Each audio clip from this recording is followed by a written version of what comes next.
ओम नमो भगवते वासुदेवाय। एक बार राजा परीक्षित ने श्री सुखदेव जी महाराज से पूछा कि मुनिवर, हम आपसे यह सुनना चाहते हैं कि भगवान ने गजेंद्र को ग्रह के फंदे से कैसे छुड़ाया था। सब कथाओं में वही कथा परम पुण्यमय, प्रशंसनीय, मंगलकारी और शुभ है, जिसमें महात्माओं के द्वारा गान किए हुए भगवान श्री हरि के पवित्र यश का वर्णन है। राजा परीक्षित ने जब श्री सुखदेव जी महाराज को इस प्रकार कथा कहने के लिए प्रेरित किया, तब वे बड़े आनंदित हुए और प्रेम से परीक्षित का अभिनंदन करके मुनियों की भरी सभा में कहने लगे, हे परीक्षित, क्षीर सागर में त्रिकूट नाम का एक प्रसिद्ध सुंदर एवं श्रेष्ठ पर्वत था। वह 10,000 योजन ऊंचा था। उस पर्वत के घोर जंगल में बहुत सी हथिनियों के साथ एक गजेंद्र निवास करता था। वह बड़े बड़े शक्तिशाली हाथियों का सरदार था। एक दिन वह उसी पर्वत पर अपनी हथिनियों के साथ बड़ी बड़ी झाड़ियों और पेड़ों को रौंदता हुआ घूम रहा था। उसके पीछे पीछे हाथियों के छोटे छोटे बच्चे दौड़ रहे थे। बड़े बड़े हाथी और हथिनियाँ भी उसे घेरे हुए चल रही थी। उसकी धमक से पहाड़ एक बारगी काँप उठता था। बड़े जोर की धूप थी, इसलिए वह व्याकुल हो गया और उसे और उसके साथियों को प्यास भी सताने लगी। उस समय दूर से ही कमल के पराग से सुवासित वायु की गंध सूंघकर वह उसी सरोवर की ओर चल पड़े, जिसकी शीतलता और सुगंध लेकर वायु आ रही थी। थोड़ी ही देर में वेग से चलकर वह सरोवर के तट पर जा पहुंचा। उस सरोवर का जल अत्यंत निर्मल एवं अमृत के समान मधुर था। गजेंद्र ने पहले तो उसमें घुसकर अपनी सूंड से उठा कर जी भरकर जल पिया। फिर उस जल में स्नान करके अपनी थकान मिटाई। उस समय बेचारे गजेंद्र को इस बात का पता ही न था कि मेरे सिर पर बहुत बड़ी विपत्ति मंडरा रही है। गजेंद्र जिस समय इतना उन्मत्त हो रहा था, उसी समय प्रारब्ध की प्रेरणा से एक बलवान ग्राह ने क्रोध में भरकर उसका पैर पकड़ लिया। इस प्रकार अकस्मात विपत्ति में पड़कर उस बलवान गजेंद्र ने अपनी शक्ति के अनुसार अपने को छुड़ाने की बहुत चेष्टा की, परंतु छुड़ा न सका। दूसरे हाथी हथिनियाँ और उनके बच्चों ने देखा कि उनके स्वामी को बलवान ग्राह बड़े वेग से खींच रहा है। वे बहुत घबरा गए। उन्हें बड़ा दुख हुआ। वे बड़ी विकलता से चिघाड़ने लगे। बहुतों ने उसे सहायता पहुंचाकर जल से बाहर निकाल लेना चाहा, परंतु इसमें भी वे असमर्थ ही रहे। गजेंद्र और ग्राह अपनी अपनी पूरी शक्ति लगाकर भिड़े हुए थे। कभी गजेंद्र ग्राह को बाहर खींच लाता, तो कभी ग्राह गजेंद्र को भीतर खींच ले जाता। इस प्रकार उनको लड़ते लड़ते 1000 वर्ष बीत गए और दोनों ही जीते रहे। यह घटना देखकर देवता भी आश्चर्यचकित हो गए। अंत में बार बार जल में खींचे जाने से गजेंद्र का शरीर शिथिल पड़ गया। न तो उसके शरीर में बल रहा और न ही मन में उत्साह। शक्ति भी क्षीण हो गई। इधर ग्राह तो जलचर ही ठहरा, इसलिए उसकी शक्ति क्षीण होने के स्थान पर बढ़ गई। वह बड़े उत्साह से और भी बल लगाकर गजेंद्र को खींचने लगा। इस प्रकार देहाभिमानी गजेंद्र अकस्मात प्राण संकट में पड़ गया। और अपने को छुड़ाने में असमर्थ हो गया। बहुत देर तक उसने अपने छुटकारे के उपाय पर विचार किया। अंत में वह इस निश्चय पर पहुंचा कि यह ग्रह विधाता की फांसी है।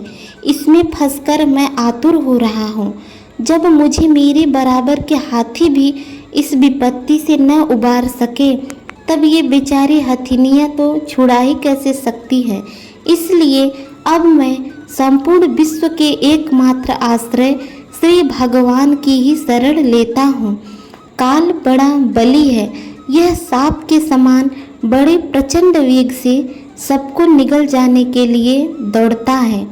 इससे अत्यंत भयभीत होकर जो कोई भगवान की शरण में चला जाता है, उसे वे प्रभु अवश्य बचा लेते हैं। उनके भय से भीत होकर मृत्यु भी अपना काम ठीक ठीक पूरा करता है। वही प्रभु सबके आश्रय है। मैं उन्हीं की शरण ग्रहण करता हूँ। अपनी बुद्धि से ऐसा निश्चय करके गजेंद्र ने अपने मन को हृदय में एकाग्र किया और फिर पूर्व जन्म में सीखे हुए कुछ श्रेष्ठ स्रोत के जप द्वारा भगवान की स्तुति करने लगा। गजेंद्र ने कहा, जो जगत की मूल कारण है और सबके हृदय में पुरुष के रूप में विराजमान है एवं समस्त जगत के एकमात्र स्वामी है, जिनके कारण इस संसार में चेतनता का विस्तार होता है, उन भगवान को मैं नमस्कार करता हूँ। प्रेम से उनका ध्यान करता हूँ। यह संसार उन्हीं में स्थित है। उन्हीं की सत्ता से प्रतीत हो रहा है। वे ही इसमें व्याप्त हो रहे हैं और स्वयं वे ही इसके रूप में प्रकट हो रहे हैं। यह सब होने पर भी वे इस संसार और इसके कारण प्रकृति से सर्वथा परे हैं। उन स्वयं प्रकाश स्वयं सिद्ध सत्तात्मक भगवान की मैं शरण ग्रहण करता हूँ। यह विश्व प्रपंच उन्हीं की माया से उनमें अध्यस्त है। यह कभी प्रतीत होता है तो कभी नहीं, परंतु उनकी दृष्टि ज्यों की त्यों एक सी रहती है। वे इसके साक्षी हैं और उन दोनों को ही देखते रहते हैं। वे सबके मूल हैं और अपने मूल भी हैं। उन भगवान को मैं नमस्कार करता हूँ। प्रलय के समय लोकपाल और इनके सबके कारण संपूर्ण रूप से नष्ट हो जाते हैं। उस समय केवल अत्यंत घना और गहरा अंधकार ही रहता है, परंतु अनंत परमात्मा उससे सर्वथा परे विराजमान रहते हैं। वे ही प्रभु मेरी रक्षा करे। उनकी लीलाओं का रहस्य जानना बहुत ही कठिन है। वे नट की भांति अनेकों वेश धारण करते हैं। उनके वास्तविक स्वरूप को न तो देवता जानते हैं और न ऋषि ही। फिर दूसरा ऐसा कौन प्राणी है जो वहां तक जा सके और उसका वर्णन कर सके। वे प्रभु मेरी रक्षा करे। जिनके परम मंगलमय स्वरूप का दर्शन करने के लिए महात्मागण संसार की समस्त आसक्तियों का परित्याग कर देते हैं और वन में जाकर अखंड भाव से ब्रह्मचर्य आदि अलौकिक व्रतों का पालन करते हैं। अपने आत्मा को सबके हृदय में विराजमान देखकर स्वाभाविक ही सबकी भलाई करते हैं। वे ही मुनियों के सर्वस्व भगवान मेरे सहायक हैं। वे ही मेरी गति हैं। न उनकी जन्म कर्म है न नाम रूप। फिर उनके संबंध में गुण और दोष की तो कल्पना ही कैसे की जा सकती है। फिर भी विश्व की सृष्टि और संहार करने के लिए समय समय पर वे उन्हें अपनी माया से स्वीकार करते हैं। उन्हीं अनंत शक्तिमान सर्वस्वमय पर ब्रह्मा परमात्मा को मैं नमस्कार करता हूँ। वे अरूप होने पर भी बहुरूप है। उनके कर्म अत्यंत आश्चर्यमय है। मैं उनके चरणों में नमस्कार करता हूँ। स्वयं प्रकाश सबके साक्षी परमात्मा को मैं नमस्कार करता हूँ। जो मन, वाणी और चित्त से अत्यंत दूर है, उन परमात्मा को मैं नमस्कार करता हूँ। जो सत, रज, तम इन 3 गुणों का धर्म स्वीकार करके क्रमशः शांत, घोर और मूढ़ अवस्था भी धारण करते हैं, उन भेद रहित समभाव से स्थित एवं ज्ञान घन प्रभु को मैं बार बार नमस्कार करता हूँ। आप सबके स्वामी, समस्त क्षेत्रों के एकमात्र ज्ञाता एवं सर्व साक्षी हैं। मैं आपको नमस्कार करता हूँ। आप स्वयं ही अपने कारण हैं। पुरुष और मूल प्रकृति के रूप में भी आप ही हैं। आपको मेरा बार बार नमस्कार है। समस्त वस्तुओं की सत्ता के रूप में भी केवल आप ही भास रहे हैं। मैं आपको नमस्कार करता हूँ। जैसे कोई दयालु पुरुष फंदे में पड़े हुए पशु का बंधन काट दे, वैसे ही आप मेरे जैसे शरणागतों की फांसी काट देते हैं। आप नित्य मुक्त हैं, परम करुणामय हैं और भक्तों का कल्याण करने में आप कभी आलस्य नहीं करते हैं। आपके चरणों में मेरा नमस्कार है। समस्त प्राणियों के हृदय में अपने अंश के द्वारा अंतर आत्मा के रूप में आप उपलब्ध होते रहते हैं। आप सर्वस्व पूर्ण एवं अनंत हैं। आपको मैं नमस्कार करता हूँ। धर्म, अर्थ, काम और मोक्ष की कामना से मनुष्य उन्हीं का भजन करके अपनी अभिष्ट वस्तु प्राप्त कर लेते हैं। इतना ही नहीं, वे उनको सभी प्रकार का सुख देते हैं और अपने ही जैसा अविनाशी पार्षद शरीर भी देते हैं। वे ही परम दयालु प्रभु मेरा उद्धार करें।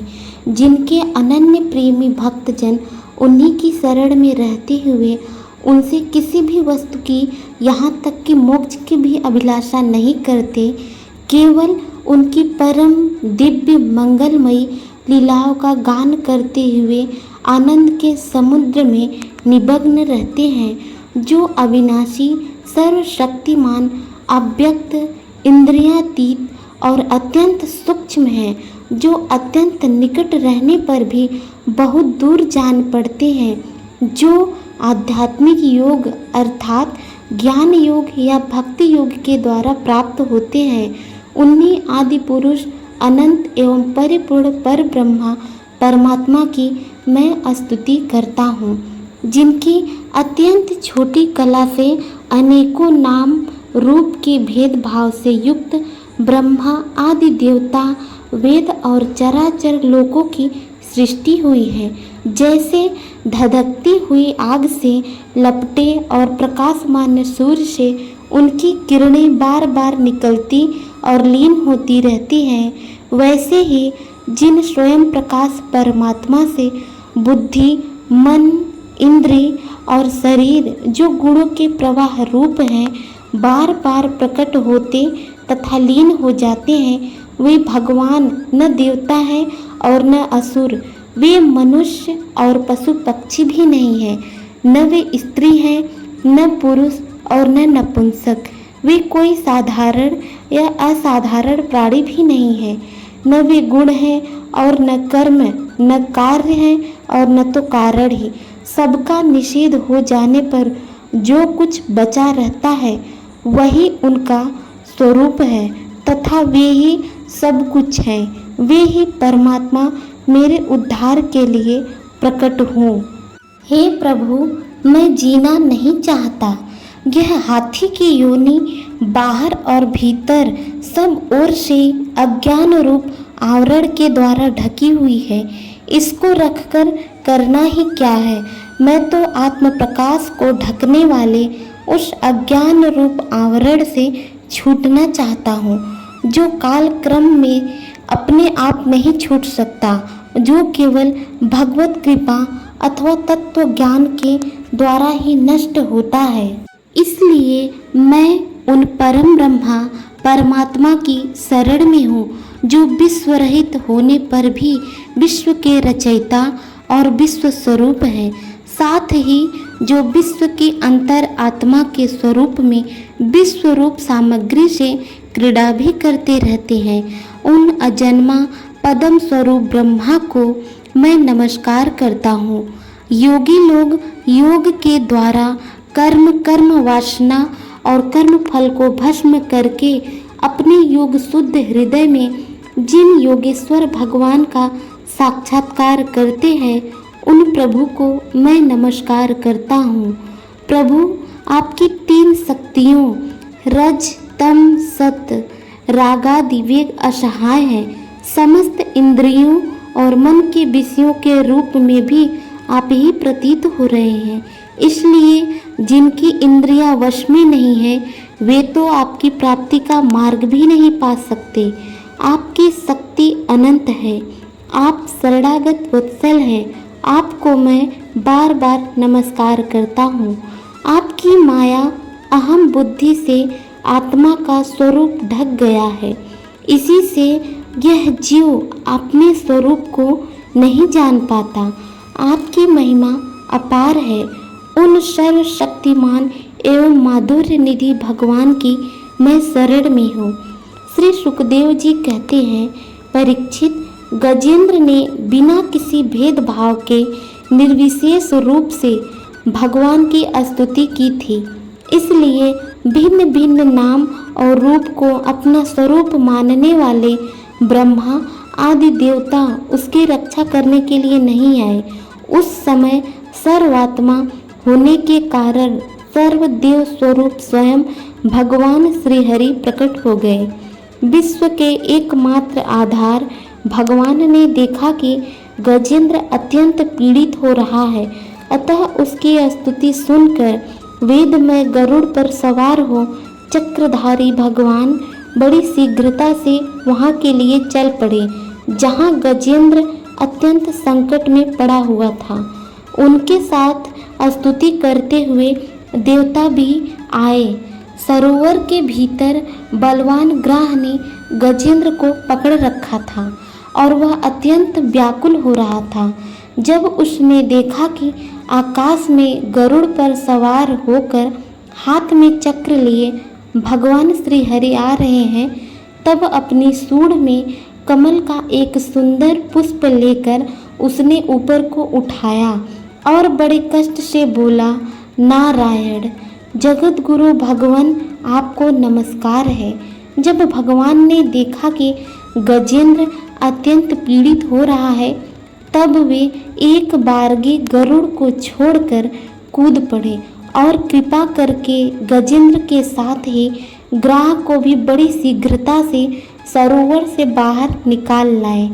फिर सब देवताओं के सामने ही भगवान श्रीहरि ने चक्र से ग्राह का मुंह फाड़ डाला और गजेंद्र को छुड़ा लिया। भगवान श्री हरि ने इस प्रकार गजेंद्र का उद्धार करके उसे अपना पार्षद बना लिया और उसे आशीर्वाद दिया कि हे प्यारे गजेंद्र, जो लोग ब्रह्म मुहूर्त में जग कर तुम्हारी की हुई स्तुति से मेरा स्तवन करेंगे, मृत्यु के समय उन्हें मैं निर्मल बुद्धि दान करूँगा। भगवान की ये गजेंद्र मोक्ष की पवित्र लीला समस्त पापों को नाश करने वाली है। ओम नमो भगवते वासुदेवाय।